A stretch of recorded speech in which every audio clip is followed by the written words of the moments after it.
Hello viewers, thank you for joining me. Up until a few days ago, I wasn't sure I was going to write this review.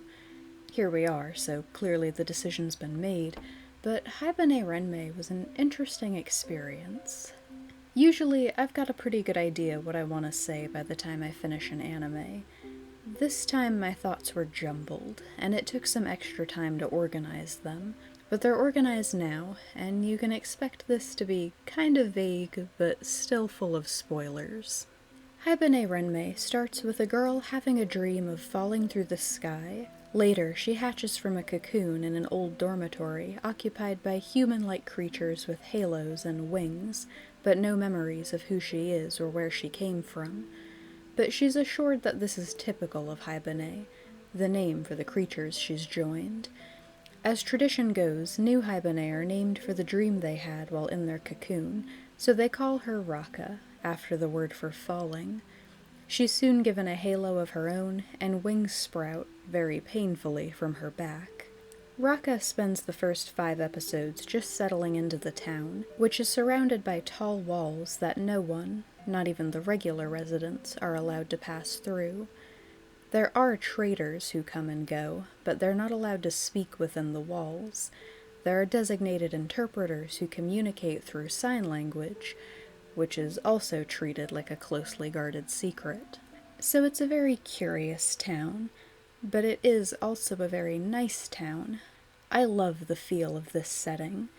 It's a very old European, big clock towers, cobblestone street sort of town, complete with a semi-haunted forest at the edge of it all.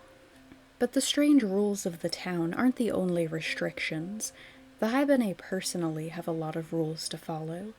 They don't technically live in the town. Their dormitory building is just outside it, and it was a big abandoned place before the Haibane moved in. On top of that, they're not allowed to own anything new. A couple times a year they take a trip to the thrift store to pick out a winter or summer outfit, paid for with credits they earn helping out at various businesses around town, as they're not allowed to own money. That said, I never saw any real discrimination against the Haibane. The townspeople are all generally fond of them, if a bit bewildered. But then, their strange existence is mostly a mystery to the Haibane themselves. Rakka's group is very familiar and comfortable with the rules and the memory loss and the process of growing and maintaining your wings and all that, but no one knows why they come into this world and live the way they do, and most frustrating to me was how no one seemed all that inclined to take charge and try to figure out those mysteries. Once Rakka has spent a few weeks shadowing her new friends at their jobs and starts to feel really settled in, there comes a day when Ku, the youngest of their group, goes out in the morning but doesn't return that night. A pillar of light Rakka sees sends them all running deep into the forest, and when they get to the spot, all that's left is a pile of feathers and Ku's now lifeless halo on the ground.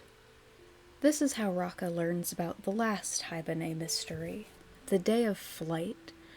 There comes a day when every Haibane is drawn to this spot deep within the forest and is finally allowed to go beyond the walls. But, like every other aspect of their lives, no one really knows what that means. Now, there's quite a lot that the average viewer can be expected to have picked up on by this point.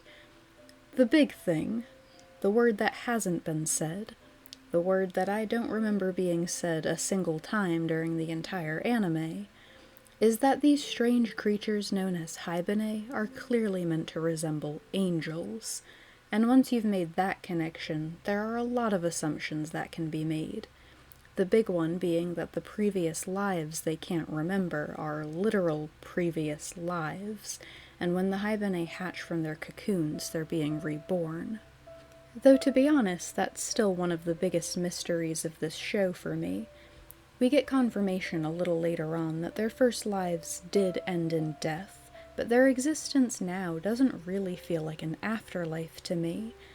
The biggest thing to me is that they're not stuck in stasis. They're reborn at whatever age they died, but they continue to grow as Haibane. We get some flashbacks of Nemu and Reki, the 2 oldest of the group, from their early days here, and though they're young adults now, they were teenagers then. And there was definitely something different about Ku on her last day. She talked about feeling more fulfilled since Rakka came to join them, and she just had this new air about her that was very peaceful. So I felt like I had a pretty good grasp on the purpose of the story here. The only way the Haibane could move on from this existence would be to come to terms with whatever was keeping them here, even if they couldn't remember it. Like a really chill, peaceful version of Angel Beats. And it sort of went that way, just not really how I'd been picturing it. They're all sad about Ku's passing, but Rakka especially so. It's not really portrayed as the uplifting, desired event it's kind of supposed to be. Seeing their reactions to it, it kinda just felt like Ku died, and Rakka's soon bogged down by her grief, to the point where stains, denoting some sort of inner corruption, start to appear on her wings. This is what brings her into contact with the Haibane Renmei, the mysterious organization that oversees the town's Haibane and also acts as the communicators between the townspeople and the traveling tradesmen. And if I had to guess, I'd say they're the only ones who really know all the secrets of the town. They help her come to terms with it, but also impart some troubling news. The deadline for Reki's day of flight is approaching, and if she doesn't find the sort of peace Ku did, she'll be stuck here forever and have to live out the rest of her days in isolation. This was when the show started to really sharpen its focus on the story and have a goal to accomplish before the end of episode 13. Really late into it, I might add, but I'll get to that. Reki is what's known as a sin-bound Haibane. She was reborn with stained wings and couldn't remember her cocoon dream, and though Reki's usually the first to take care of everyone around her, she's actually very closed off. Once Rakka accepts Ku's departure, she throws herself into getting through Reki's walls to repay her for all she's done for her since she hatched. All Reki remembers from her cocoon dream is walking along a path with small stones, which is what she's named for.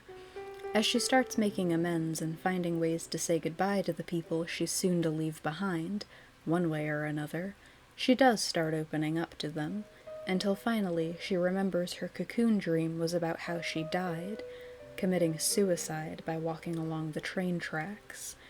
And once she comes to terms with what she did to herself, during a wonderfully emotional final episode, Reki is able to experience her day of flight also. The series leaves off with Rakka happy and at home, preparing to take care of the next Haibane who arrives. Now, I can't believe I ever thought I was going to skip reviewing this one, because I have opinions. Haibane Renmei is a very different kind of show than what I usually watch. Very peaceful, but in a way that's bordering on dull, and it really shouldn't be. Haibane Renmei is a fascinating show with a great setting and a really interesting idea behind the story. The characters, admittedly, weren't exactly a selling point for me with this one. I liked Rakka and Reki well enough, but there was a pretty good-sized cast of 6 Haibane in their main group, as well as quite a few recurring minor characters, and very few of them are even worth mentioning. And I was really hoping otherwise, considering Rakka spends so much time settling in with each of them. What it comes down to for me is the series not prioritizing the things I wanted it to. The mysteries of the Haibane really drew me in, but they're barely explored. I was really hoping for the type of show where the characters all get their moment to shine, preferably through recovering their memories and coming to terms with their deaths, and that's just not the case.